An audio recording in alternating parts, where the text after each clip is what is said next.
Hello and welcome back to Jules Math Tools. In our session today, we are looking at factors.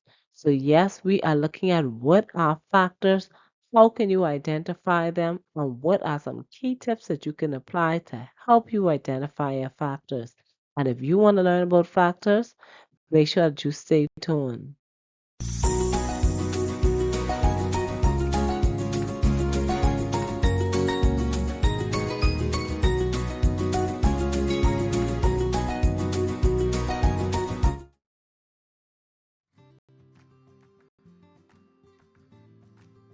So what are factors? Factors are simply the numbers that we multiply to get a product. Now, when hearing this definition, you may be wondering, what is the product? And remember that when we're dealing with product, that means that multiplication is involved. So whenever you are multiplying and the answer that you get is your product. So let's look at an example of how we can identify our factors when given a multiplication question. So here we have the example of 4 times 5 equals 20. But in this example, our 4 and 5 represents our factors. These are the numbers that we multiply together to get the number 20. And because 20 is the answer to our question, 20 is the product. So we multiply our factors to get our product. So 4 and 5 are what we would call factors of our number 20. So what are some tips that we can apply when identifying or when listing our factors? So here's our first tip. The first factor of every natural number is always 1. So that means that whenever you are listing the factors of your natural numbers, and remember that your natural numbers are your counting numbers. These are the numbers that go from 1 to infinity. So whenever I am listing the factors of these numbers, 1 will always be my first factor. So here's an example. Let's look at our factors of 20. Now when listing my factors of 20, what is the first number that you see? Naturally, it's 1.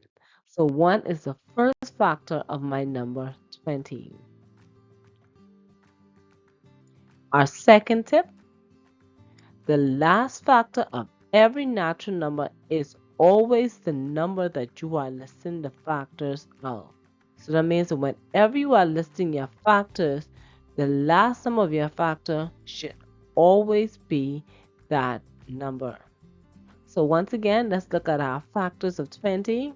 We see that the first factor is 1 and my last factor is 20.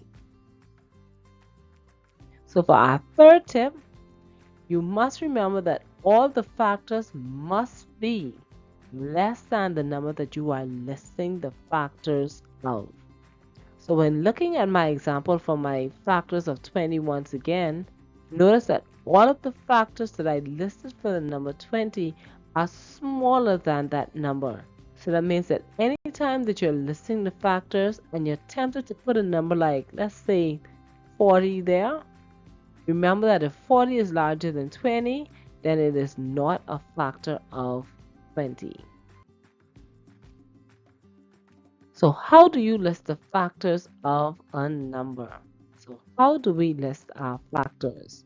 So we're going to be listing the factors of our number 20. We've been using this number the whole video. I figured it's only fitting that we discover or we look at how we got the factors of 20. So now listing our factors of 20, remember that we said that the factors of a number are the numbers that we multiply to get that number. So 20 would be the product of the numbers that we multiply. So I'm going to now think about the different ways that I can multiply to get the number 20. So I know that in multiplying 1 times 20, I'm going to get the number 20. Another way that I can multiply two numbers together and get 20 is also by multiplying 2 times 10. 2 times 10 will also give me 20. And the last way that I can think of multiplying the number 20 is 4 times 5. So 4 times 5 is also equal to 20. So when listing or when thinking of numbers, I should say, when you're multiplying to get the number 20, try to think of different numbers. So don't think of 1 times 20 and then say, oh, that gives me 20.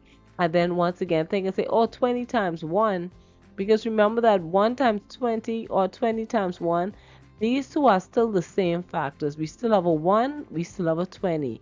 Even if we change the order, it's still the same numbers. So try to think of the different ways using different numbers that you can multiply to get the number 20 whenever you are listing your factors.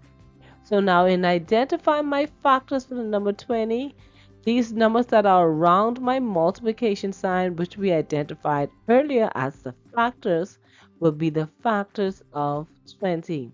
So when listing my factors of 20, we always start with the least and move to the greatest. So my first factor will be 1, 2, 4, 5, 10, and I'm ending with my number 20.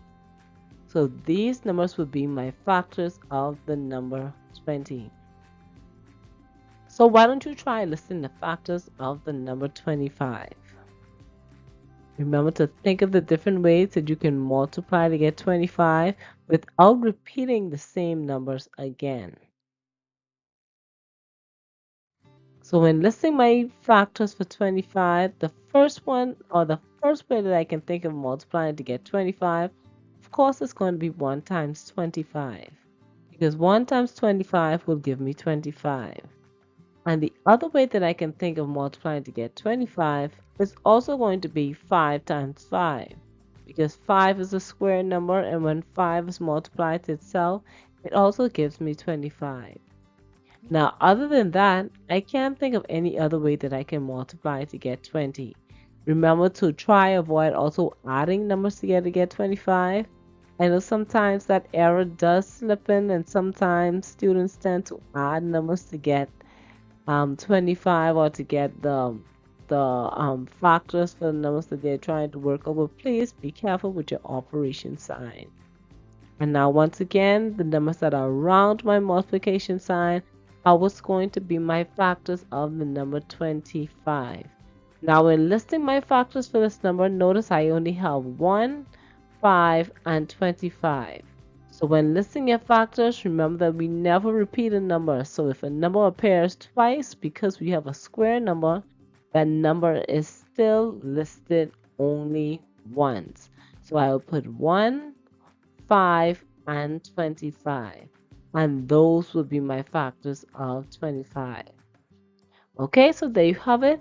We just went through listing, identifying, and going through some tips and our definition of what a factor is.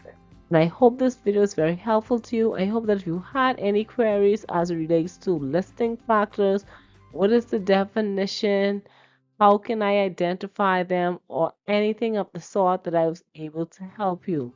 Please be on the lookout. I know that factors do also get listed in the forms of division. I will also show you a video on that as well. How can you identify your factors using division, and even how to identify your missing factors. So make sure you stay tuned. There's a lot to learn about factors, and right here on Jules Math Tools, where we make math easy, I'm going to make sure that you learn all about factors. So see you in the next video.